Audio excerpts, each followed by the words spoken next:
As a minister, there are only a few things that scare me. This question is one of them. Can you tell me what circumcision means, please?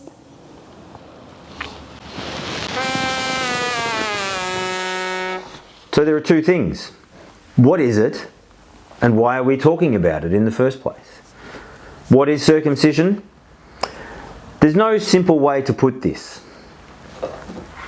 It involves a knife and a pretty important part of the male anatomy. Because what circumcision means is to cut off. And to circumcise someone, and it's only for boys, is for, and that should be a hint, is for the foreskin of the penis to be removed. Now, in Jewish circles, normally that happens when a child is 8 days old. In other parts of the Bible, we see people being circumcised as adults. It might hurt. So that's what circumcision is. But why are we talking about circumcision? Well, I'm talking about it because in the book of Galatians, it's a word that comes up a lot. And it's there for a reason. In Galatia, people had come to faith in Christ and their life has been changed. It's been transformed. They found freedom in Christ. But there are others who have come among them who are saying to them, well, remember, Jesus is Jewish, so it's great that you've become a follower of Jesus, but to be fully a follower of Jesus is to be fully Jewish, and to do that means you need to be circumcised. But Paul, who's writing this letter to the Galatians, is determined for them to understand that they don't need to be circumcised. In fact, because of Jesus, they don't need to be circumcised, to be accepted by God, to be one of God's disciples. So why does it come up? Paul is pointing to Abraham as the founder of faith, as one who has received the promise of God and lived in the light of that promise.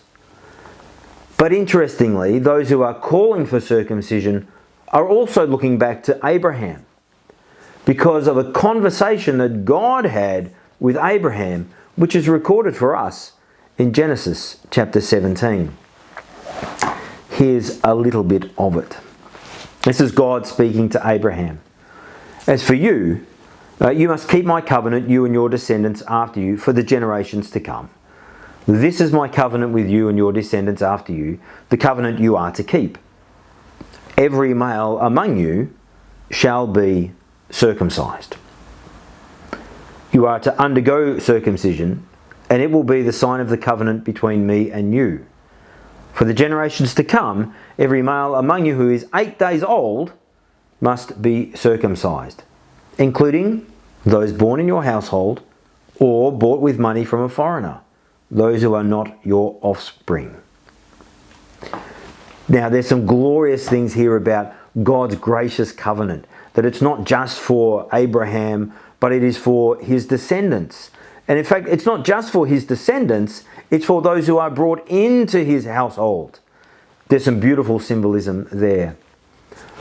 But when Paul speaks about circumcision and saying you don't need this, he's saying that because in Christ everything is completed. A bloke known as Ambrose of Milan, he was the bishop in Milan in 374 to 397, known as one of the Western Church Fathers. He said this: the sign remained until the truth arrived.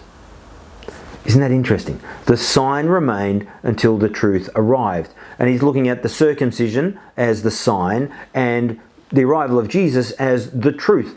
Everything that this sign was pointing to has now arrived in Jesus, so the sign itself is no longer essential. He goes on to say, once that which was perfect has arrived, the partial is abolished. And that's what Paul is teaching in the book of Galatians. So as you read about circumcision through the New Testament, you are free.